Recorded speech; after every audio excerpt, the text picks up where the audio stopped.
राधे राधे सभी को। कैसे हैं आप सभी? आशा करता हूं कि आप सब कुशल मंगल होंगे और इस समय जो है बहुत ही अच्छे तरीके से, बेहतर तरीके से पढ़ाई कर रहे होंगे, क्योंकि आपको पता है कि EMRS 2025 का एग्ज़ाम जो है बिल्कुल पास आ गया है। और इसीलिए जो है मैं ये NEP 2020 की सेकंड क्लास लेके आया हूं, जिसमें और हम फर्दर जो लास्ट EMRS एग्ज़ाम हुआ था उसके PYQs लगाने वाले हैं। हमने ऑलरेडी प्रीवियस क्लास करी थी, जिसमें मैंने आपको बताया था थोड़े से कॉन्सेप्ट। आगे मैं और उन कॉन्सेप्ट को डिस्कस करूंगा, साथ साथ हम पुरानी चीज़ों को भी रिवाइज करेंगे इस क्लास के माध्यम से। एंड ये क्लास आपके लिए बहुत ही ज़्यादा इम्पॉर्टेंट रहने वाली है, ये मैं आपको बताना चाहूँगा, क्योंकि इसमें मैं आपको various aspect as well as जो फैक्चुअल डेटा है, जो क्वेश्चन में बार बार पूछा गया है, उनके बारे में भी डिस्कशन करके बताऊँगा। ठीक है, तो इसी उद्देश्य के साथ जो है हम आज की क्लास शुरू करेंगे। आगे बढ़ने से पहले जो हमारा थीम है, there is beauty in simplicity, इसको एक बार मन में जो है मन में एक बार जो है देख लेंगे बस। ठीक है, और समझने की कोशिश करेंगे। ओके, क्योंकि मैं इसको एक्सप्लेन कर चुका हूँ, तो इसमें इतना कुछ एक्सप्लेन करने की जरूरत नहीं है। सिंपल सी चीज़ बोली गई है कि जो वही है, सिंपल सी चीज़ बोली गई है कि सिंपल में ही, सिंप्लिसिटी में ही जो है मज़ा है। ठीक है, तो इसी के साथ जो है हम आज के चलेंगे पहले क्वेश्चन की तरफ, जो कि TGT इंग्लिश में पूछा गया है। Answer the question based on NEP 2020। Sanction strength of teacher shall be notified by 31st December every year based on enrollment of student as on। Option आपके 31 मार्च, 30 अप्रैल, 31 जुलाई या 31 अगस्त। कहने का मतलब क्या है कि देखो, हर साल जो है 31 दिसंबर में कितने टीचर्स हैं, उनकी जो स्ट्रेंथ है वो नोटिफाइड की जाती है, चेक की जाती है, लिखी जाती है। वैसे ही हर साल कितने बच्चों ने एनरोल किया है वो कब चेक किया जाता है, वो आपसे डेट पूछी गई है। तो आप देख सकते हैं सीधा का सीधा फैक्चुअल डेटा पूछा गया है। ओके, अब ये क्वेश्चन का आंसर तो है 30 अप्रैल। ये आपको याद रखना है कि दिसंबर में टीचर्स की स्ट्रेंथ चेक की जाती है और अप्रैल के महीने में, लास्ट ऑफ अप्रैल को स्टूडेंट की एनरोलमेंट जो रेशियो वगैरह है, जो स्ट्रेंथ वगैरह है, वो चेक की जाती है। ये है फैक्चुअल डेटा।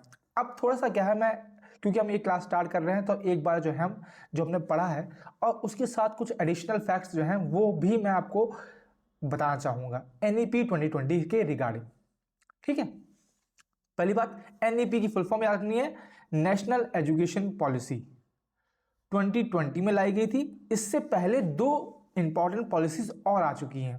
एक है आपकी 1968 की एजुकेशन पॉलिसी, जो हमारी पहली थी, और इसके बारे में चीज याद रखनी है कि ये बेस थी कोठारी कमीशन के ऊपर। ठीक है, ये चीज आपको याद रखनी है। ओके, उसके बाद आई थी 1986 की दूसरी, क्या बोलते हैं, एजुकेशन पॉलिसी, जो कि एक अपग्रेड था 1968 की पॉलिसी के ऊपर। हमने कुछ चीजें ऐड की थी। उसके बाद ये जो हमारी 2020 वाली है, ये हमारी थर्ड एजुकेशन पॉलिसी है। इसने तो भाई वही चेंज कर दिया, सोचने का तरीका ही, अप्रोच ही चेंज कर दी। ठीक है, उसके अलावा ये जो नेशनल एजुकेशन पॉलिसी 2020 जो है, ये बेस्ड है आपकी किसके ऊपर? पहली वाली तो कोठारी कमीशन के ऊपर बेस्ड है। ये वाली आपकी याद रखना है आपको। एक सर हैं इसरो के पहले चेयरमैन, मतलब प्रीवियस चेयरमैन भी रह चुके हैं, उनका नाम है डॉक्टर के कस्तूरी रंजन। उन्हीं की कमेटी के द्वारा जो है NEP 2020 के बारे में रिकमेंडेशन दी गई है, कस्तूरी रंजन, और उनकी कमेटी का नाम भी यही है, कस्तूरी रंजन कमेटी। ठीक है, इसके ऊपर बेस्ड है आपकी NEP 2020। और याद रखना है कि एक चीज और याद रखनी है कि इस कमेटी के में टोटल 9 मेंबर्स थे। 9 मेंबर की ये कमेटी थी जिसने रिकमेंडेशन दी थी। इसने एक ड्राफ्ट तैयार किया था कि कौन कौन सी चीजें जो है होनी चाहिए। वो ड्राफ्ट इन्होंने बनाया था, याद रखना है, कब? मई 2019 को। उसके बाद ये अप्रूव हुआ सेंटर के द्वारा या सरकार के द्वारा, कब, तो याद रखना है जुलाई 2020 में, इसलिए इसको NEP 2020 कहा जाता है। इतनी चीज। उसके अलावा NEP 2020 है, ये किस मिनिस्ट्री के अंतर्गत आती है, याद रखना है, ये आती है मिनिस्ट्री ऑफ एजुकेशन, जिसका पुराना नाम क्या था, जिसको अभी चेंज करके मिनिस्ट्री ऑफ एजुकेशन रख दिया गया। उसका पुराना नाम था MHRD। ठीक है, फुल फॉर्म आपको पता होनी चाहिए। ये इसको प्रीवियसली बोलते थे, अब जो है इसको मिनिस्ट्री ऑफ एजुकेशन बोलने लगे। क्यों? क्योंकि ये ऐसा मानना है, ऐसा मतलब कहा गया है कि अब जो है टोटल फोकस हम जो है सिर्फ और सिर्फ एजुकेशन पे करेंगे। ठीक है, पहले हम डेवलपमेंट की बात करते हैं, लेकिन अब क्योंकि हम एजुकेशन की बात कर रहे हैं, इसलिए इसका नाम जो है मिनिस्ट्री ऑफ एजुकेशन रख दिया गया। ये चीज आपको पता होनी चाहिए। उसके अलावा ये तो हो गया ओवरव्यू कि क्या पॉलिसी है, कौन सी नंबर की पॉलिसी है, पहली कौन सी थी, दूसरी कौन सी थी, ये सब कुछ कमेटी पे बेस्ड है ये सब। अब थोड़ा सा मैं जो है NEP के बारे में उसके फीचर्स थोड़ा सा डिस्कशन कर लेते हैं। ये आपके फीचर्स हैं, 3 भाग में जो है डिवाइड कर रखा है।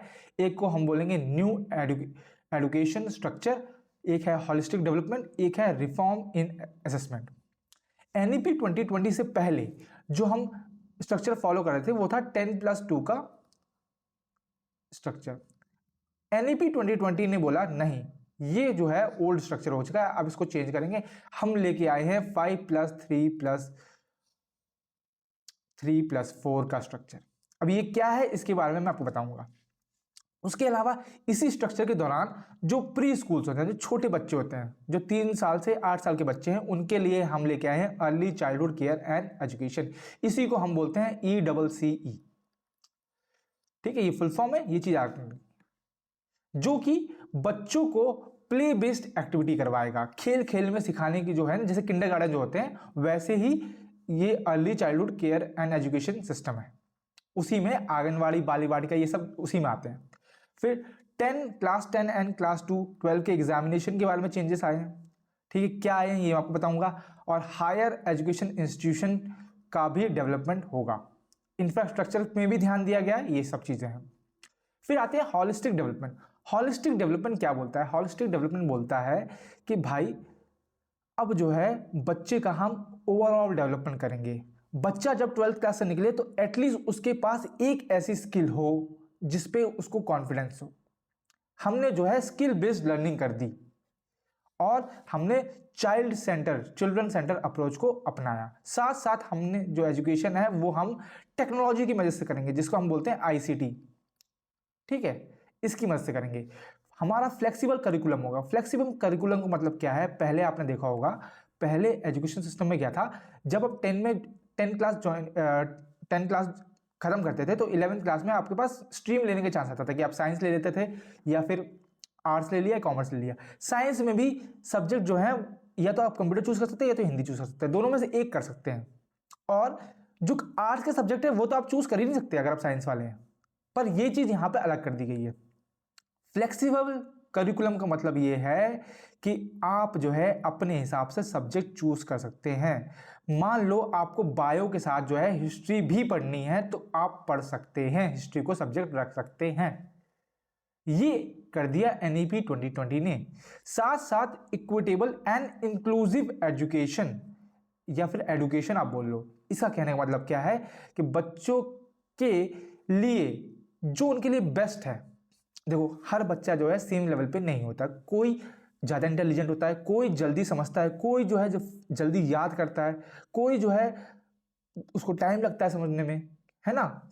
हर किसी का अपना अपना लेवल है, तो उसी को इक्विटेबल का मतलब यह है कि जिस बच्चे का जो लेवल है उसको उसी हिसाब से ध्यान दिया जाएगा। ऐसा नहीं है सबको समान रूप से नहीं देखा जाएगा। समान रूप का मतलब क्या है कि वो इक्वालिटी में आ जाएगा।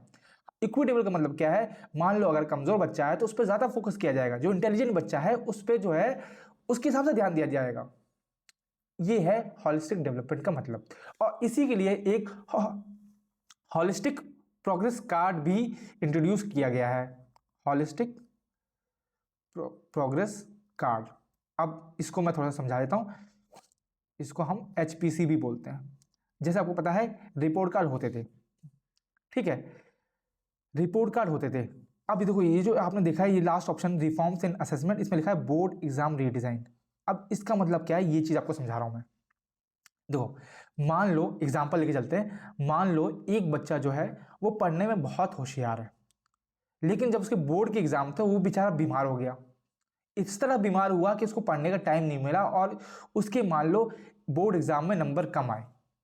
लेकिन थ्रू आउट द ईयर, पूरे साल उसने इतने बढ़िया तरीके से पढ़ाई करी, इतना बढ़िया था, हर एग्जाम यूनिट टेस्ट वगैरह सब में अच्छा नंबर लेके आए, लेकिन मेन एग्जाम में उसके नंबर कम आए। तो पर लोग क्या है, उसको जज कैसे करेंगे, उस बोर्ड एग्जाम के नंबर पे, उस पे करेंगे, है ना। रिपोर्ट कार्ड ही मैटर करता है। तो वो चीज यहाँ पे चेंज की गई है, यहाँ पे होलिस्टिक प्रोग्रेस कार्ड लेके आ गया है। मतलब कहने का मतलब क्या है, बच्चे को throughout the year assess किया जाएगा, उसके हिसाब से जो है उसका रिपोर्ट कार्ड तैयार किया जाएगा। इसी को हम 360 डिग्री मॉडल भी बोलते हैं। ये चीज आपको याद रखनी है, ठीक है।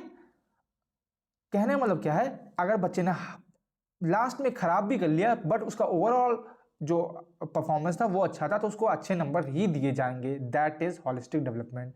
बच्चे की जो है मतलब कि एक एग्जाम के बेसिस पे ना जज करके उसको थ्रू आउट द ईयर देखा जाएगा, एसेस किया जाएगा। और इसी असेसमेंट के लिए एक परख करके है, वो भी आपको पता होना चाहिए। मैं ऑलरेडी लास्ट क्लास में डिस्कस कर चुका हूँ, तो इसलिए मैं यहाँ पे बस आपको नाम बताऊंगा, ठीक है। आपको बाकी चीजें पता होनी चाहिए, इसकी डेफिनेशन क्या है और इसके बारे में क्या है, ठीक है। परख भी होलिस्टिक डेवलपमेंट के अंतर्गत जो है डेवलप किया गया है। साथ साथ होलिस्टिक डेवलपमेंट में एक इंक्लूजन ऑफ आईकेएस भी हुआ है। अब ये आईकेएस क्या है ये भी मैं आपको समझाऊंगा। इंक्लूजन ऑफ आईकेएस, इसका ये आईकेएस का फुल फॉर्म है, याद रखना, Indian knowledge system.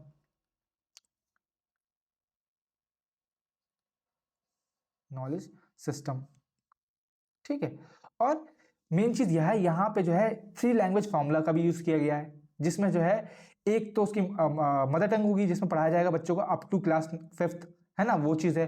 Vocational education पे भी यहाँ पे ध्यान किया गया, इसको भी ऐड कर लेंगे, वोकेशनल एजुकेशन, ताकि बच्चे की जो है कम्युनिकेशन स्किल्स अच्छी हो, बेटर हो सके। वो जब समाज में जाए तो उसको किस तरह से कम्युनिकेट करना है, किस तरह से अपने रिसोर्सेज को जो उसको चाहिए ज़रूरत है उसके लिए उसको मतलब कि वो ले सके वो चीज़, इस चीज़ के लिए कैसे अप्रोच करेगा, ये सब जो है ऑलरेडी इसके अंदर जो कॉन्फिडेंस है वो ऑलरेडी बूस्ट करेगा। ये वोकेशनल जो है वोकेशनल एजुकेशन का ये ऑब्जेक्टिव है, ये भी एनईपी 2020 के अंदर प्रोवाइड किया गया है, ठीक है। अब ये चीज़ आपकी मेन फीचर्स थे, ये आपको समझ में आ गए होंगे। अब थोड़ा सा हम यहाँ पे जो है ये जो स्ट्रक्चर है जिसकी मैं बात कर रहा हूँ 5+3+4 का जो स्ट्रक्चर है, इसके बारे में थोड़ा सा हम यहाँ पर डिस्कशन कर लेंगे, जिससे आपको दिक्कतें नहीं होंगी। ऑलरेडी मैं प्रीवियस क्लास में बहुत ही डेप्थ में समझा चुका हूँ, बट इसको मैं समझा देता हूँ। तो ये है आपका 5, एक मिनट भी, 5, 3, 3 और 4 स्ट्रक्चर, ठीक है। तो जो पहली स्टेज है इसको हम बोलते हैं फाउंडेशनल या फाउंडेशन स्टेज, ठीक है। दूसरी है आपकी प्रिपरेटरी स्टेज। ये सारे नाम आपको ध्यान रखते हैं, इसके ऊपर क्वेश्चन बनते हैं, ओके। तीसरी है आपकी मिडिल स्टेज, और चौथी है आपकी सेकेंडरी एजुकेशन या फिर सेकेंडरी स्टेज। ये चीजें आपको पता होनी चाहिए। ये 4 स्टेजेस में जो है एजुकेशन को डिवाइड कर दिया क्लास के हिसाब से और सालों के हिसाब से। फाउंडेशन स्टेज जो है उसमें 5 साल मतलब कि 5 इयर्स जो मतलब जो स्टार्ट होंगे आपके 3 साल से 8 साल के बच्चे, इन पे फोकस किया जाएगा। जो कि अगर मैं इसको बताऊं तो ये आप कह सकते हैं प्री स्कूल टू क्लास 2, ठीक है। जिसमें से प्री स्कूल 3 साल का होगा और क्लास 2 जो है ये 2 साल का, क्लास 1 और क्लास 2, ठीक है। तो ये इसको फाउंडेशन 1 बोल सकते हैं, इसको फाउंडेशन 2 बोल सकते हैं। इसी में इंक्लूड होगा आपका क्या, जैसे आंगनवाड़ी जो सिस्टम है, आंगनवाड़ी, और अभी नया स्टार्ट किया इन्होंने बाल वाटिका सिस्टम। जैसे किंडरगार्टन होते हैं ना, वैसे बाल वाटिका जहाँ पे बच्चों को जो है खेल खेल में सिखाया जाएगा, वो स्टार्ट किया गया है। और किंडरगार्टन लिख लो, केजी लिख लो आप। ये सब क्या है, ये फाउंडेशन स्टेज के अंदर आएंगे। यहाँ पे बच्चों को जो है एक्टिविटी बेस्ड लर्निंग करवाई जाएगी, खेल खेल में सिखाया जाएगा, जैसे बोलते हैं कि मतलब कि A for apple, B for गाने की तरह सिखा लो, या कैसे भी सिखा लो, खेल खेल में सिखा लो, या प्ले बेस्ड बोल लो, ये कराया जाएगा। ठीक है, ये चीज़ होगी। उसके बाद और साथ साथ इसमें बच्चे को जो है फाउंडेशन स्टेज में बच्चे को तैयार किया जाएगा कि वो जो है प्राइमरी स्कूल के लिए तैयार हो जाए। प्राइमरी स्कूल यानी क्लास 3 से क्लास 5 के स्कूल अगले स्टेप के लिए वो तैयार हो जाए। और प्राइमरी स्कूल को हम बोलेंगे प्रिपरेटरी स्टेज, जहाँ पे क्लास 3 से क्लास 5 के बच्चे के बारे में हम डिस्कस करेंगे। और अगर मैं साल की बात करूँ तो ये बच्चा जो है होगा 8 से 11 साल का इस स्टेज में। ठीक है, और यहाँ पे फोकस किया जाएगा 3 चीज़ों पे, 3 नहीं मतलब और भी चीज़ें हैं पर 3 इंपॉर्टेंट है। पहली लैंग्वेज, अप टू क्लास 5 जो है बच्चे को रीजनल लैंग्वेज में, उसकी मदर लैंग्वेज में पढ़ाया जाएगा। उसके बाद आर्ट एंड फिजिकल एजुकेशन, उसकी जो फिजिकल ग्रोथ है उस पर भी ध्यान दिया जाएगा। ठीक है, और एक है न्यूमरेसी, बच्चों को जो है क्लास 5 तक तैयार किया जाएगा कि भाई जब वो क्लास 6 में जाए तो उसको कोई दिक्कत ना हो, उनको 20 तक पहाड़े याद हो, मतलब कि जो बेसिक होता है प्लस माइनस मल्टीप्लिकेशन वगैरह इन सब में वो उत्तीर्ण हो, वो उनको इस सब में जो है क्लास 6 में जाने में कोई दिक्कत ना हो। क्योंकि आप देखते हैं बच्चे जो है क्लास 6 में पहुंचते हैं, बच्चों को प्लस माइनस ही नहीं आता, तो भाई वो आगे कैसे बढ़ जाएगा, वो तो ऑलरेडी पीछे हो गया ना। समझ रहे हो, तो ये सबको जो है ऑलरेडी प्रिपेयर किया जाएगा, इसलिए इसका स्टेज का नाम है प्रिपरेटरी स्टेज। मिडिल स्टेज की जब मैं बात करता हूं तो मैं बात कर रहा हूं क्लास 6 से 8 क्लास के बच्चों के बीच बारे में। साल की बात करूं तो 11 से 14 साल के बच्चे इस स्टेज में आएंगे। ओके, और इसमें ध्यान दिया जाएगा सब्जेक्ट इंट्रोडक्शन का। ठीक है, इसी में आपको पता है, सब्जेक्शन लिख दिया मैंने यार, सॉरी, सब्जेक्ट इंट्रोडक्शन, सब्जेक्ट जो है इंट्रोड्यूस किए जाएंगे। आपको पता है कि क्या जो साइंस है वो डिवाइड हो जाएगा केमिस्ट्री, फिजिक्स, बायो में, है ना। तो सब्जेक्ट इंट्रोडक्शन और इन्वायरमेंटल एजुकेशन भी इंट्रोड्यूस किया जाएगा, मतलब वेरियस सब्जेक्ट जो हैं एसएसटी, पॉलिटी, सब इंट्रोड्यूस किए जाएंगे। साथ में एक्सपीरियंशियल लर्निंग, एक्सपीरियंशियल लर्निंग का मतलब क्या है, लर्निंग बाय डूइंग, मतलब प्रोजेक्ट्स वगैरह में या फिर वैसे करके, है ना, लैब्स वगैरह में काम, केमिस्ट्री सिखा के वैसे आपको बच्चों को ट्रेन किया जाएगा। फिर आती है आपकी सेकेंडरी एजुकेशन जो है 4 साल की, जिसमें क्लास 9, 10, 11, 12 है, क्लास 9 से 12, ये है सेकेंडरी एजुकेशन। इसमें कितने साल होंगे, तो 14 साल से 18 साल के बच्चे यहां पे होंगे। ठीक है, यहीं पे जो है आपको वोकेशनल लर्निंग दी जाएगी। ठीक है, ये चीज आपको ध्यान रखनी है। आपकी critical thinking, problem solving skills, ये जो हैं ये सब पे ध्यान दिया जाएगा। और याद रखना, एनईपी 2020 का ऐसा मानना है कि बच्चा जब 12th क्लास से बाहर निकले तो एटलीस्ट वो एक स्किल में उत्तीर्ण हो, एक स्किल उसको आनी ही चाहिए। इस तरह से जो है करिकुलम आपका बनाया गया है। तो ये है आपका 5+3+3+4 का स्ट्रक्चर। ध्यान रहेगा किसको रिप्लेस किया है, इसने रिप्लेस किया है 10+2 के स्ट्रक्चर को। ओके, तो ये है आपका बेसिक एनईपी 2020। ठीक है, इन सब की चीजों पे हमने ऑलरेडी रिवाइज कर चुका है, मैंने फिर भी आपको समझाने के लिए क्लियर कर दिया, इससे अब आपको दिक्कत नहीं होनी चाहिए। ठीक है, अब चलते हैं आगे। अगला क्वेश्चन पूछता है, answer the question based on NEP 2020 same involvement of parent shall not be required in the. कहां पे जो है पेरेंट्स की इन्वॉल्वमेंट जरूरी नहीं है, गेम्स एंड स्पोर्ट्स में, को करिकुलर एक्टिविटीज में, फाइनेंशियल मैनेजमेंट में, या एकेडमिक मैटर में।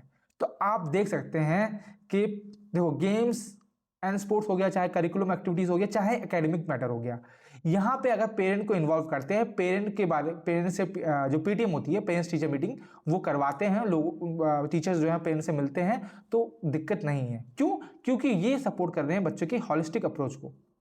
बच्चा जो है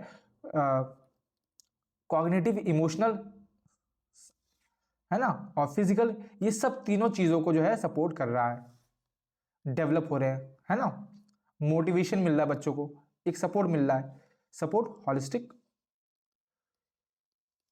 डेवलपमेंट। ठीक है, परंतु जो थर्ड ऑप्शन है फाइनेंशियल मैनेजमेंट, फाइनेंशियल मैनेजमेंट का क्या मतलब होता है, आप समझ रहे हैं फाइनेंशियल मैनेजमेंट का क्या मतलब होता है, ये टेक्निकल एरिया है स्कूल का, है ना, कितनी फीस देनी है कितना है, इसमें पेरेंट्स को इन्वॉल्व नहीं किया जाता है स्कूल के द्वारा, ठीक है, क्योंकि ये प्रोफेशनल्स के द्वारा, जो स्कूल के प्रोफेशनल्स होते हैं उनके द्वारा मैनेज किया जाता है। तो ये चीज आपको समझनी है। साथ साथ एक और मैनेजमेंट है जिसको हम बोलते हैं एडमिनिस्ट्रेटिव मैनेजमेंट। जो स्कूल का एडमिनिस्ट्रेटिव मैनेजमेंट होता है उसमें भी किसी भी पेरेंट का इन्वॉल्वमेंट नहीं होता है, ठीक है, ये चीज भी आपको समझनी है कि पेरेंट्स जो हैं यहां पे भी इन्वॉल्व नहीं होंगे। तो ऑप्शन में अगर ये भी आता है तब भी आपको इजिली कर देना है। ओके, ये चीज होगी, ठीक है।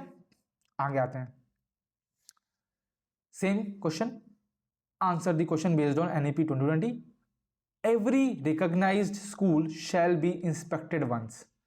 हर जो स्कूल रिकॉग्नाइज किया गया है government of India, ministry of education के द्वारा, उसको उसके अंदर जो इंस्पेक्शन है कब किया जाएगा, एवरी फाइनेंशियल ईयर, हर फाइनेंशियल ईयर में, इन 2 ईयर्स, हर 2 साल में, at the description of director, director का जब डिसीजन आएगा तब, या फिर ईच कैलेंडर ईयर, हर कैलेंडर ईयर में। तो याद रखना, it would be inspected each financial year. ये डायरेक्ट क्वेश्चन है, फैक्चुअल क्वेश्चन है, इसमें कुछ समझने की जरूरत नहीं है, सीधा आपको समझना, इसको याद करना है।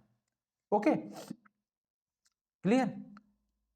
आगे आते हैं, inspection report of the school shall not include.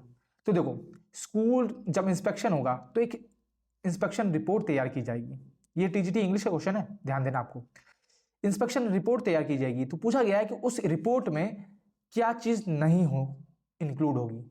Subject taught in the school, उस स्कूल में कितने सब्जेक्ट पढ़ाए जा रहे हैं, name of feeder school, feeder school के नाम, डेट ऑफ लास्ट 2 इंस्पेक्शन, पिछले 2 इंस्पेक्शन के नाम, या फिर date of establishment of school, school कब स्टैब्लिश हुआ है, कब बना है, उसकी डेट।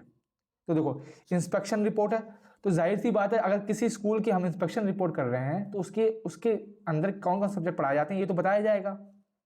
इंस्पेक्शन रिपोर्ट में होता क्या है, आप बेसिकली ये समझो, इंस्पेक्शन रिपोर्ट में क्या होता है, it is about school functioning, it is about school functioning, school कैसे काम करता है, कैसे फंक्शन करता है, कौन से सब्जेक्ट पढ़ाए जाते हैं, फंक्शनिंग, ठीक है।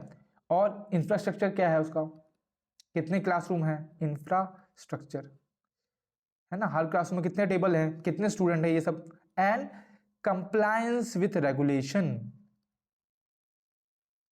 ठीक है, कुछ ऐसी चीजें नहीं हो तो नहीं रही हैं जो कि गलत हैं, जो कि रूल्स में नहीं है, ठीक है। ये होता है इंस्पेक्शन रिपोर्ट में, ठीक है। तो इसमें सब्जेक्ट टॉट इन स्कूल ये बिल्कुल होंगे, पिछले 2 बार इंस्पेक्शन कब हुआ ये भी मेंशन होगा क्योंकि इंस्पेक्शन से रिलेटेड है, और कब स्कूल एस्टैब्लिश हुआ ये भी लिखा होगा। लेकिन नेम्स ऑफ फीडर स्कूल, इसकी जरूरत क्या ही है, आप समझो, फीडर स्कूल के नाम में हम जो है इंस्पेक्शन रिपोर्ट में असेसमेंट कर रहे हैं स्कूल की क्वालिटी का, उसमें फीडर स्कूल के नाम की क्या जरूरत है, अब लॉजिकली सोचो, तो इसलिए ये चीज इंक्लूडेड नहीं होगी, ठीक है। तो ये चीज आपको समझनी है, ओके। आगे आते हैं, management committee of a recognised aided school shall consist of not more than dash members. एक मैनेजमेंट कमिटी जो बनती है स्कूल की, उसमें मतलब जो रिकॉग्नाइज्ड स्कूल है उसमें कितने से ज्यादा मेंबर्स नहीं होने चाहिए। अभी मैनेजमेंट कमेटी का रोल क्या है पहले आप यहां समझिए, है ना। मैनेजमेंट कमेटी क्यों बनाई जाती है स्कूल में, जरूरत क्या है इसकी, नाम से ही समझिए, मैनेजमेंट, जो मैनेज करे, किसको मैनेज करे, डिसीजन मेकिंग में, ठीक है ना, overseeing academic and administrative function, overseeing academic, जो academic as well as administrative functions को देखे, मॉनिटर करे और बताए कि क्या कमी है, क्या चेंज लाना चाहिए, एडमिनिस्ट्रेटिव फंक्शन, ओके। इन्वॉल्विंग, सबको इन्वॉल्व करके, स्टेक होल्डर, है ना। स्टेक होल्डर कौन कौन होते हैं? एक तो टीचर हो गया आपके स्टेक होल्डर, पेरेंट्स हो गए, और जो लोकल की अथॉरिटी है। जैसा जो सरकारी स्कूल होते हैं आपको पता है ज़्यादातर गांव में होते हैं, है ना। तो अब वो मतलब कि उस गांव से डिस्कस करें कि भाई क्या चीज़ की कमी है इस स्कूल में, क्यों बच्चे जो है नहीं आ रहे। ये किसका काम है? ये मैनेजमेंट का कमेटी का काम है, ये टीचर नहीं करेगा। समझ रहे हो? और कि मतलब क्या है, जो स्कूल है बहुत पुराना है, उसकी मतलब कि पेंटिंग वेंटिंग करवानी है, पंखे लगवाने, ये सब क्या है, ये सब कौन देखेगा? मैनेजमेंट कमेटी देखेगी। ठीक है। या फिर मान लो कि पानी की व्यवस्था नहीं है ना स्कूल में, बच्चों को दूर तक पानी लेने जाना पड़ता है, इसलिए बच्चे आते नहीं है। बच्चे क्यों नहीं आते हैं, मतलब सब कुछ जो है वो मैनेजमेंट कमेटी देखती है। तो क्वेश्चन आपसे पूछा गया है कि एक मैनेजमेंट कमेटी में कितने से ज़्यादा मेंबर्स नहीं होने चाहिए। तो ये याद रख लो भाई, ये फैक्चुअल डेटा है। 17 से ज़्यादा मेंबर्स जो हैं वो नहीं होने चाहिए। ये आप याद कर लो, ये पूछा जा सकता है। ठीक है, ओके। आगे आते हैं। National education policy was brought in which year. ये टीजीटी हिंदी का क्वेश्चन है, हिंदी में था, मैंने इसको इंग्लिश में चेंज किया है। जितने भी टीजीटी हिंदी के क्वेश्चन हैं एनईपी के बारे में, उन सबको मैंने जो है इंग्लिश में कन्वर्ट कर दिया ताकि आपको समझने में दिक्कत ना आए। तो ये सिंपल सा क्वेश्चन है। एनईपी जो है कब लाई गई थी? एनईपी लाई गई थी 2020 में। क्लियर। लेकिन अब यहाँ पे जो है हम जो है किस तरह से जो है पॉलिसी, एजुकेशन पॉलिसी इंडिया में इवॉल्व हुई है उसके बारे में डिस्कशन करेंगे। आपको मैंने बताया कि 3 मेजर पॉलिसीज आई हैं, 1968 की, 1986 की, और उसके बाद 2020 की आई है। बट उसके अलावा भी बहुत सारे एक्शन लिए गए हैं सरकार के द्वारा। ठीक है, वो क्या है, रोड मैप क्या है एजुकेशन का इंडिया में, वो मैं आपको डिस्कस करूंगा ये अगले डायग्राम के थ्रू। ठीक है, तो याद रखना सबसे पहले 1968 में जहां पे इंदिरा गांधी की सरकार थी, उन्होंने पहली एजुकेशन पॉलिसी, जिसको हम बोलते हैं national policy on education, NPE, national policy on education, NPE 1968 वाली को पॉलिसी को हम बोलते हैं, उसका गठन किया। बेस्ड ऑन किसकी रिकमेंडेशन से? मैंने आपको बताया था कोठारी कमीशन की रिकमेंडेशन से। ओके, तो ये पहला स्टेप हुआ। उसके बाद 1986 में राजीव गांधी की सरकार थी, और राजीव गांधी ने जो है 1968 की बोला कि मतलब कि 90% जो 1968 की पॉलिसी में जो है काम होना था वो हो चुका था। तो 1986 में कुछ प्रोविजंस ऐड किए गए 1968 की पॉलिसी के में से इंक्लूड करके, और उसको नाम दिया गया national education policy, sorry new education policy. 1986 को बोला गया न्यू एजुकेशन पॉलिसी। ये नाम याद रखना है क्योंकि इनके ऊपर क्वेश्चन बनते हैं, दिखाऊंगा मैं कैसे। ठीक है, और इसमें फोकस किया गया एडल्ट एजुकेशन को और एम्पावरमेंट ऑफ माइनॉरिटीज। माइनॉरिटीज में क्या क्या देंगे? ट्राइबल एरिया, है ना, जो डिसएडवांटेज ग्रुप होती हैं, एसटी एससी जो है, सब कुछ जो है इसमें उन पे जो है ध्यान दिया गया। ओके, 1986 के बाद जो है 1992 में कुछ कदम लिए गए जहां पे पीवी नरसिम्हा राव की सरकार थी। ठीक है, 1986 की जो पॉलिसी थी उसी में कुछ चीजें ऐड की गई, जैसे कि common entrance exam for professional and technical programmes, है ना। कॉमन एंट्रेंस एग्जाम आपको पता है क्या होता है, कि सभी जो प्रोग्राम्स हैं उनके लिए एक एग्जाम होगा, उसी के थ्रू जो है भर्ती की जाएगी बाकी जगह पे। ये 1992 में पीवी नरसिम्हा राव की सरकार ने ऐड किया। फिर 2005 में मनमोहन सिंह जी ने न्यू एजुकेशन पॉलिसी बनाई based on common minimum programme. Based on common minimum programme, ये सब एडिशन होता रहा। ठीक है, ऐसा नहीं है कि मतलब कि एकदम से कुछ नया लेके आ गए, नहीं, उसी में एडिशन होता रह गया। 1992 के बाद 2005 में, फिर 2005 से 2016 में जब नरेंद्र मोदी थे उन्होंने भी कुछ चेंजेस लाए। ठीक है, gender discrimination, creation of educational tribunals and a common curriculum for science, mathematics and English, इन सब पे जो है एडिशन किया गया। पर याद रखना अब तक जो है हम 10+2 वाला स्ट्रक्चर फॉलो कर रहे थे। ठीक है, 17 में भी थोड़ा सा चेंजेस आए, नरेंद्र मोदी की सरकार थी, इसमें भी कुछ देखने की जरूरत नहीं है। पर जब NEP 2020 आई, नेशनल एजुकेशन पॉलिसी 2020 आई, तो ये पूरा चेंज जो है अलग कर दिया गया। ठीक है, अब जो है समेटिव टू क्या बोलेंगे उसको, फॉर्मेटिव, ये अप्रोच अपनाई गई। बच्चों के जो जो क्या बोलते क्वालिटीज हैं, जो एबिलिटीज होती हैं, उन पे फोकस किया गया रेदर देन मार्क्स। ठीक है, और हॉलिस्टिक डेवलपमेंट करवाई गई, मतलब critical thinking, vocational education, 3 language program. ये क्यों किया गया? ताकि बच्चों का जो है अलग अलग क्षेत्र में भी विकास हो। सभी जो सब्जेक्ट्स हैं, है ना, उनको फ्लेक्सिबल बनाया गया कि बच्चा जो है जो मन चाहे, वो अगर साइंस में है, अगर उसको इकोनॉमिक्स पढ़नी है तो ले सकता है, अगर वो आर्ट्स में उसको बायोलॉजी पढ़नी है तो ले सकता है। समझ रहे हो? तो ये चीज दी गई।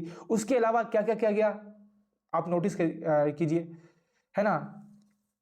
क्लासिकल लैंग्वेज पढ़ने की अपॉर्चुनिटी है दी गई कि बच्चे के ऊपर है क्लासिकल लैंग्वेज पढ़ना चाहिए या ना पढ़ना चाहे, ये चीज़ है। उसके अलावा कॉलेजेस वगैरह में एंट्री एग्जिट पॉइंट बनाए गए कि मतलब कि मान लो बीटेक बंदा 4 साल का है, उसने 3rd ईयर ड्रॉप किया तो उसको डिग्री नहीं मिलती थी। अब ये है कि अगर 3 साल उसने पढ़ाई की है तो 3 साल की जो है डिप्लोमा वगैरह जो भी मिलेगा, सर्टिफिकेट वगैरह मिलेगा।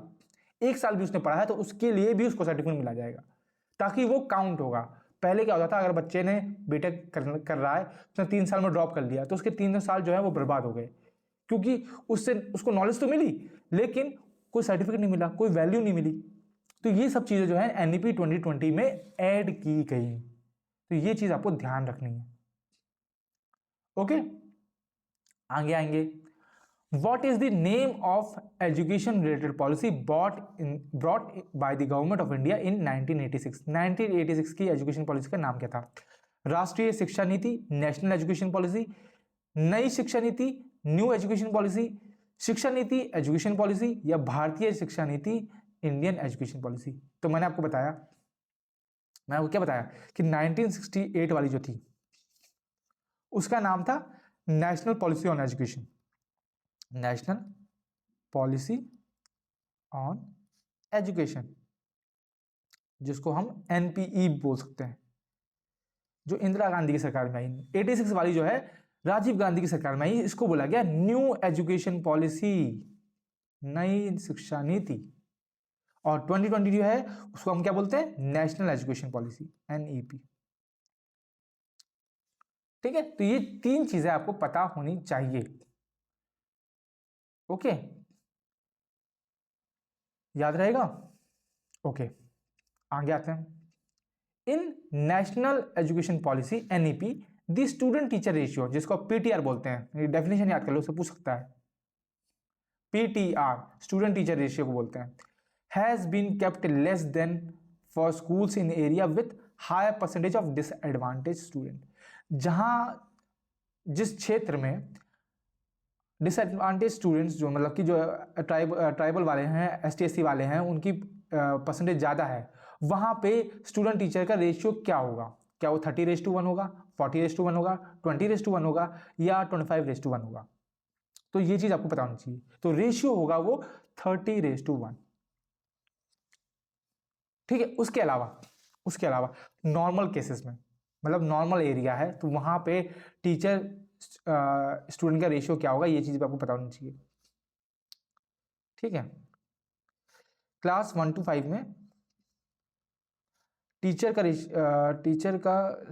स्टूडेंट का रेशियो होगा 1:30, और क्लास 6 to 8 में होगा 1:35। ये चीज भी आपको बतानी चाहिए। ये नॉर्मल सिनेरियोस में, यहाँ पर डिसएडवांटेज चिल्ड्रंस की बात की गई है तो 30:1 होगा। ये चीज आप याद कर लो, ये फैक्चुअल डेटा है। ठीक है, उसके अलावा कुछ चीज आपको पता होनी चाहिए, जैसे कि GDP में कितना इन्वेस्टमेंट दिया गया एजुकेशन में। ठीक है, तो याद रखना है, पहले जो है 2020 से पहले GDP का हमें 4.3% मिलता था एजुकेशन में, लेकिन 2020 में NEP 2020 में हमें 6% जो है GDP कंट्रीब्यूशन, GDP इन्वेस्टमेंट मिलेगा एजुकेशन में। तो ये चीज आती है। उसके अलावा जो GER है वो कितना है, जो हम बोलते हैं ग्रॉस एनरोलमेंट रेशियो, इसके बारे में भी पता होना चाहिए, एनरोलमेंट रेशियो। तो याद रखना एक टारगेट रखा गया है कि बाय 2030 जो GER है वो 100% हो जाएगा। ठीक है, ये टारगेट रखा गया है। उसके अलावा वोकेशनल एक्सपोजर इस साल कितना है, वोकेशनल टारगेट कितना रखा गया था, वोकेशनल एक्सपोजर जो वोकेशनल लर्निंग है वो बाय 2025 कितना होगी। तो याद रखना इट विल बी 50% लर्नर्स, 50% जो लर्नर्स हैं उनको वोकेशनल एजुकेशन से मतलब कि उनको दी जाएगी, मिलेगी, उनको एक्सपोज किया जाएगा। एक्सपोज करने का मतलब ऐसा नहीं है, ठीक है, मतलब कि उनको क्या बोलते हैं उसको, इंट्रोड्यूस करवाया जाएगा वोकेशनल एजुकेशन से बाय 2025। तो ये कुछ फैक्चुअल डेटा है जो आपको पता होने चाहिए ही चाहिए। ओके, आगे आते हैं। Which statement is not correct regarding language art and culture in relation to national education policy. जो NEP से रिगार्डिंग जो पॉलिसी है NEP 2020 उसके अंतर्गत लैंग्वेज आर्ट और कल्चर के बारे में कौन सा कथन सही नहीं है, नॉट करेक्ट। फर्स्ट देखिए, art is the most important medium for spreading culture. Art जो है कल्चर फैलाने का सबसे इंपॉर्टेंट तरीका है, ये बिल्कुल सही बात है। The contribution of culture awareness and expression is important for personal and social welfare. Personal और सोशल वेलफेयर के लिए है कल्चर अवेयरनेस और उसका एक्सप्रेशन। ठीक है, कल्चर एक्सप्रेशन उसमें कंट्रीब्यूशन बहुत ज़रूरी होता है, ये बिल्कुल सही बात है। Language is rich store house of culture. Culture जो है हम लैंग्वेज के थ्रू सीख सकते हैं या फिर वो एक स्टोर हाउस होता है, ये भी बात बिल्कुल सही है ना। अगर कोई मलयालम लैंग्वेज है तो उसका कल्चर अलग होगा, है ना। असमीज लैंग्वेज का कल्चर अलग होगा, ऐसा मतलब असमीज जो लैंग्वेज है वो जो है असमीज कल्चर को दिखा रही है, कहने का मतलब ये। लास्ट वाला देखिए, तो लास्ट वाला ही गलत हो गया, पर देख लेते एक बार। The promotion of Indian art and culture is important only for the nation. Only लिखा हुआ है, सिर्फ और सिर्फ जो है इंडियन आर्ट और कल्चर का प्रमोशन करना सिर्फ और सिर्फ जो है भारत के लिए ही इंपॉर्टेंट है। क्यों भाई? प्रमोशन का मतलब क्या है कि हम अपने कल्चर को जो है पूरे वर्ल्ड में विख्यात करें, समझ रहे हो। तो ये चीज आप ऑटोमेटिकली गलत होगी। ठीक है, आगे आते हैं। थोड़ा सा मैं NEP में एक कॉन्सेप्ट आ रहा है मल्टी लैंग्वेज का, उसके बारे में बताता हूं, जिसमें कुछ रूल्स बताए गए। मतलब NEP ने ये ऐड किया, क्या ऐड किया कि अप टिल मतलब अप टू क्लास 5, जो क्लास 5 के जो बच्चे हैं या फिर उससे नीचे जो बच्चे हैं, क्लास 1 2 3 4 5 के जो बच्चे हैं या फिर प्री स्कूल जिन सब के जो बच्चे हैं, उनको जो है होम लैंग्वेज, ये जो मदर टंग है उनकी जो लोकल भाषा है उसमें उनको सिखाया जाएगा। ठीक है, ये चीज आती है। उसके अलावा एक NEP 2020 के अंतर्गत ही एक प्रोजेक्ट स्टार्ट किया गया जिसको बोला गया language of India project, language of India project. ठीक है, ये चीज आती है। इसमें 3 लैंग्वेज फॉर्मूला बोला गया कि हर बच्चे को जो है 3 लैंग्वेज सिखाई जाएंगी और वो डिसाइड होगा स्टेट और यूटी के द्वारा। यूपी सरकार जो है वो अपनी बता सकती है कि ये लैंग्वेज सीखनी है, और उसमें से याद रखना कि जो देखो पहली तो आपकी मदर टंग होगी, दूसरी आपकी रीजनल लैंग्वेज होगी, या फिर पहली मदर टंग या रीजनल लैंग्वेज ही को मान लो, दूसरी आपकी रीजनल लैंग्वेज होगी या अदर लैंग्वेज होगी कोई भी। मान लो कि आपको फ्रेंच सीखनी है तो आप सीख सकते हैं, फ्रेंच रख सकते हैं, है ना, इंग्लिश रख सकते हैं, कुछ भी रख सकते हैं। थर्ड आपकी क्लासिकल लैंग्वेज कह सकते हो आप, या फिर ये भी मतलब कि नॉर्मल कोई लैंग्वेज। पर याद रखना क्लासिकल लैंग्वेज जो है वो ऑप्शनल है। क्लासिकल लैंग्वेज आपको पता है संस्कृत आती है ना, ये सब क्लासिकल लैंग्वेज आती हैं। तो संस्कृत को अगर आप सीखना चाहें तो वो ऑप्शनल है, वो बच्चे के ऊपर है, बच्चा लेना चाहेगा या नहीं लेना चाहेगा, लेकिन वो फ्रॉम ग्रेड 6 होगा, फ्रॉम क्लास 6। ये चीज आपको याद रखनी है। ठीक है, ये चीज आपको याद रखनी है। दिस इज NEP 2020 का मल्टी लैंग्वेज प्रोजेक्ट या फिर कॉन्सेप्ट। ओके, आगे आते हैं। ये हमारा आज का लास्ट क्वेश्चन रहने वाला है, तो इसको बड़े आराम से करेंगे और थोड़ा सा मैं फिर उसके बाद जो है एक छोटा सा प्रीव्यू और दे दूंगा, जिससे आपको NEP 2020 जो है और क्लियर हो जाएगा। 10th क्वेश्चन पूछता है, ये भी TGT हिंदी का क्वेश्चन है, ठीक है। Which of the following is not a feature of national education policy. NEP का कौन सा एक फीचर नहीं है? मल्टी लैंग्वेज, मल्टी लिंग्विज्म, या भी देखा हमने, बिल्कुल फीचर है। Emphasis on individual effort over technology, है ना, तो यही आपका गलत है भाई। हमने टेक्नोलॉजी पे फोकस किया है, टेक्नोलॉजी के थ्रू हम पढ़ाना चाह रहे हैं, तभी तो हम ICT लेके आए हैं, कंप्यूटर सब्जेक्ट है हमारा, समझ रहे हो, या फिर कंप्यूटर टेक्नोलॉजी का हम इस्तेमाल कर रहे हैं, वीडियो वगैरह का इस्तेमाल कर रहे हैं, डिजिटल बोर्ड्स का इस्तेमाल कर रहे हैं, तो ये चीज तो आपको गलत होगी, तो मतलब यही चीज गलत है। अगला देख लेते हैं, एम्फेसिस ऑन कॉन्सेप्चुअल अंडरस्टैंडिंग, ये बिल्कुल सही है ना। बच्चों को जो है रोट लर्निंग नहीं सिखाई जाएगी। याद रखना कि NEP 2020 जो है वो डिस्करेज करती है रोट लर्निंग को। रोट लर्निंग यानी रट्टा मार के पढ़ाना, उसको डिस्करेज करती है कि भैया रट्टा मार के नहीं, बच्चों को समझ में आनी चाहिए, तभी तो उसकी होलिस्टिक डेवलपमेंट होगी, समझ रहे हैं। होलिस्टिक डेवलपमेंट के लिए बच्चों को समझ में आना चाहिए कि भाई वो क्या पढ़ रहा है, क्यों पढ़ रहा है। क्रिएटिविटी एंड लॉजिकल थिंकिंग, ये बिल्कुल सही है, क्रिटिकल स्किल्स में आ जाएंगी ये सारी। तो ये सब जो चीजें हैं ऑलरेडी NEP 2020 में मेंशन है। उसके अलावा मैं यहाँ पे आपको एक चीज और बताऊंगा, उसके बाद जो है हम समरी देखेंगे NEP की। वो मैं बताऊंगा कि NEP 2020 में कोर वैल्यूज क्या है, कोर वैल्यूज ऑफ NEP 2020, जिसके आधार पे इन पांचों चीजों को आपको याद रखना है और इसी के आधार पर जो है क्वेश्चन को आप इजीली सॉल्व कर सकते हैं। पहला है इक्विटी, ठीक है, ये मैं आपको ऑलरेडी समझा चुका हूं, फिर भी मैं एक एग्जांपल के थ्रू समझा देता हूं। मान लो 3 बच्चे हैं, 1 2 3, ठीक है, 3 बच्चे हैं। अब देखो, एक के पास है 5 रुपया, एक के पास है 2 रुपया और एक के पास है 8 रुपया। अब इनको 10 रुपए का पार्ले जी बिस्कुट लेना है, ठीक है।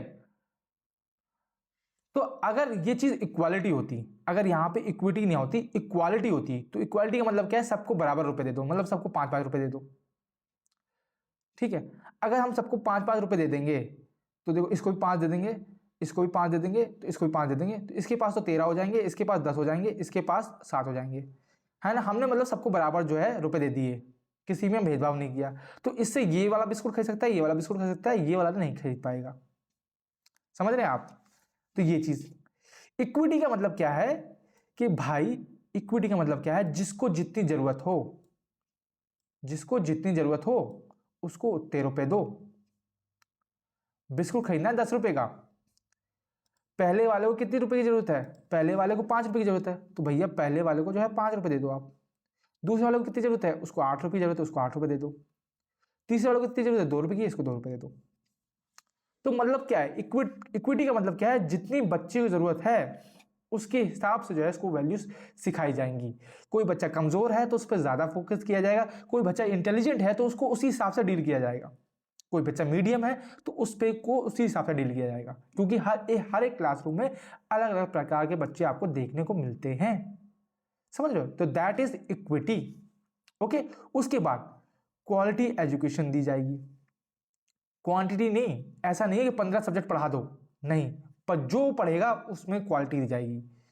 साथ में एक है एक्सेस, आपको पता है कि प्रॉपर एक्सेस, इसके लिए इंफ्रास्ट्रक्चर वगैरह सही किया जा रहा है, रोड सही किए जा रहे हैं, है ना, बहुत सारी चीज़ें, स्कूल सही किए जा रहे हैं ताकि जो है ड्रॉप रेशियो जो है वो कम हो, बच्चे जो है स्कूल छोड़ के प्राइवेट स्कूल में ना जाएं। साथ साथ डिजिटल लाइब्रेरीज और जो फिजिकल लाइब्रेरीज हैं दोनों तैयार की जा रही हैं, जिसमें बच्चे को जो अगर किसी के पास बुक लेने की वो ना हो, पैसे ना हो, तो वो वहाँ से पढ़ सके। तो ये चीज़। उसके बाद अकाउंटेबिलिटी, जो हॉलिस्टिक रिपोर्ट कार्ड देख रहा है ना, बच्चों की जो है progress throughout the year check कर रहा है। उसके बाद अफोर्डेबिलिटी, टीचिंग को हम अफोर्डेबल बना रहे हैं। देखो कई बच्चे जो हैं वो हायर एजुकेशन नहीं पा पाते क्योंकि उनकी फैमिली की जो है इनकम सपोर्ट नहीं कर पाती, तो हम जो है अफोर्डेबल एजुकेशन कर रहे हैं, इसके लिए हम वेरियस प्रोग्राम्स भी लेके आए। तो ये 5 वैल्यूज हैं NEP 2020 की, जिसको अगर आपने ध्यान से समझ लिया तो आप जो है NEP के रिगार्डिंग कोई भी क्वेश्चन लगा सकते हैं, इनके बाहर चीजें नहीं जाती हैं। ये चीज हो गई। ओके, अब आते हैं हम जो डिस्कस करेंगे अपना, ये हमारा क्योंकि हमारा जो है लास्ट क्वेश्चन खत्म हो गया, अब हम जो है ओवरव्यू देख लेते हैं एक बार, ठीक है, कि क्या क्या हाइलाइट्स देख लेते हैं कि NEP 2020 में क्या क्या हाइलाइट्स हैं। पहली बात, no board exam. Board exam पर फोकस नहीं है। इसका मतलब क्या है कि बोर्ड एग्जाम भैया ऐसा नहीं कि होंगे नहीं, होंगे, बट हमने क्या है हॉलिस्टिक डेवलपमेंट की तरफ हम देख रहे हैं, है ना। हम सिर्फ जो है बोर्ड एग्जाम के बेसिस पे बच्चे को क्या बोलते हैं एसेस नहीं करेंगे, है ना। हम उसका थ्रू आउट पूरे साल का परफॉर्मेंस देखेंगे, है ना, हॉलिस्टिक प्रोग्रेस कार्ड, जिसको हम 360 डिग्री अप्रोच भी बोल रहे हैं, है ना। तो वो चीज है। उसके बाद report card will be reviewed by student and teachers, दोनों के दोनों अपने रिपोर्ट कार्ड को रिव्यू करेंगे, जिससे बच्चे को जो है अपनी ग्रोथ समझ में आएगी कि बच्चा जो है कहाँ वीक है कहाँ स्ट्रांग है। जहां वीक है वहां पे उसको ज्यादा फोकस करने की जरूरत है, जहां स्ट्रांग है वहां पे उसको प्रैक्टिस करने की जरूरत है। उसके अलावा कॉमन एंट्रेंस एग्जाम, ये जरूरी क्यों है, क्योंकि आपको पता है कि 12th के बाद जब बच्चे जाते हैं कॉलेज में, तो हर कॉलेज का अपना एक एग्जाम है। अगर वहां पे एडमिशन चाहिए तो उसको अपना एक एग्जाम है। तो उस चीज को यहां पर ध्यान रखा गया है। जो नेशनल टेस्टिंग अथॉरिटी है NTA जो है, उसने जो है ये बोला है कि हम जो है एक कॉमन एंट्रेंस एग्जाम कंडक्ट करवाएंगे सभी यूनिवर्सिटीज के लिए, और उसके मार्क्स के बेसिस पे किसी भी यूनिवर्सिटी में एडमिशन मिलेगा। उसके अलावा foreign colleges, top 100 universities will be given the same privilege as autonomous institution in India. समझ रहे हो, जो टॉप 100 यूनिवर्सिटी होंगी उनको IIT जितना दर्जा दिया जाएगा। फिर 5+3+4 मॉडल को हमने यूज किया, ये तो मैंने आपको ऑलरेडी बता चुका है, जिसमें पहली स्टेज है फाउंडेशन स्टेज, दूसरी है प्रिपरेटरी, तीसरी है मिडिल, चौथी है सेकेंडरी स्टेज। उसके अलावा हमने इक्वल इंपॉर्टेंस दिया गया है हर सब्जेक्ट को, for science, sports, art and commerce. और हम ये किसको दर्शाता है, ये दर्शाता है आपके फ्लेक्सिबल स्ट्रक्चर को, कि जो स्ट्रक्चर है वो फ्लेक्सिबल है। आप जो है किसी भी स्ट्रीम में कोई भी सब्जेक्ट चूज कर सकते हैं। साइंस आपने ले रखी है तो जरूरी नहीं है कि आपको सिर्फ साइंस पढ़ना है, आप भैया जो है इकोनॉमिक्स ले लो, पॉलिटी ले लो, हिस्ट्री ले लो, जो मर्जी हो आप वो सब्जेक्ट ले लो और उसको पढ़ो, ठीक है। उसके अलावा जो मल्टी लैंग्वेज फॉर्मूला है वो क्या बोलता है, क्लास 5 तक जो है बच्चों को उसकी लोकल लैंग्वेज या फिर रीजनल लैंग्वेज या फिर मदर टंग में पढ़ाया जाएगा। अब ये जरूरी क्यों है आप समझो, अगर भैया कोई मराठी बच्चा है ना, उसको हम इंग्लिश पढ़ाने लग जाएं, अब बच्चा तो छोटा सा है, उसकी वैसे ही कितनी समझ है, समझ रहे हो। तो इसलिए उसको मदर टंग में सिखाना जरूरी है, क्योंकि घर में भी उसकी वही भाषा बोली जाएगी और स्कूल में भी वही भाषा बोलेगी, तो वो जो है अच्छे से कनेक्ट कर पाएगा, अच्छे से वो सीख पाएगा। उसके अलावा जो नेक्स्ट पॉइंट है दैट इज एग्जिट पॉइंट, ये मैं आपको ऑलरेडी समझा चुका हूं कि degree with last for 4 year and student will get certificates even if they are drop out after an year. अगर वो बीच में कहीं ड्रॉप भी लेते हैं तो उनको जो है सर्टिफिकेट दिए जाएंगे, ताकि उनकी जो मेहनत है वो बेकार ना हो, ठीक है। तो ये आपके बेसिक NEP 2020 के हाइलाइट्स थे, या फिर बेसिक आप कह लो पॉइंट्स थे जो आपको ध्यान में रखने हैं, ठीक है। तो यहीं पे जो है हमारा आज का सेशन समाप्त होता है। आशा करूंगा कि आपको ये सेशन जो है मीनिंगफुल लगा होगा, इससे आपने काफी कुछ सीखा होगा, और ये साथ साथ ये आपको एग्जाम क्लियर करने में बहुत ही हेल्प करेगा, ठीक है। अगर आपको पसंद आता है तो आप इसको शेयर कीजिए, अपने दोस्तों को भी बताइए, ताकि उनकी भी हेल्प हो सके, क्योंकि मुझे पता है जैसे मैं भी अगर यूट्यूब में देखता हूँ तो लोग जो है अपने कोर्स का प्रमोशन कर रहे हैं, but nobody wants to provide quality education to students. मेरा एम यही है कि मैं जो भी चीज़ बताऊं वो फैक्चुअल हो, वो ऑलरेडी आई हुई हो, ताकि आप जो है रियल लाइफ में कनेक्ट कर सकें उस चीज़ को, कि भाई ये आया है तो इस तरह के क्वेश्चन पूछे जा सकते हैं, ठीक है। तो ये चीज़ आपको मैं प्रोवाइड करूंगा। ओके, तो मिलते हैं अगले वीडियो में, तब तक के लिए राधे राधे सभी को।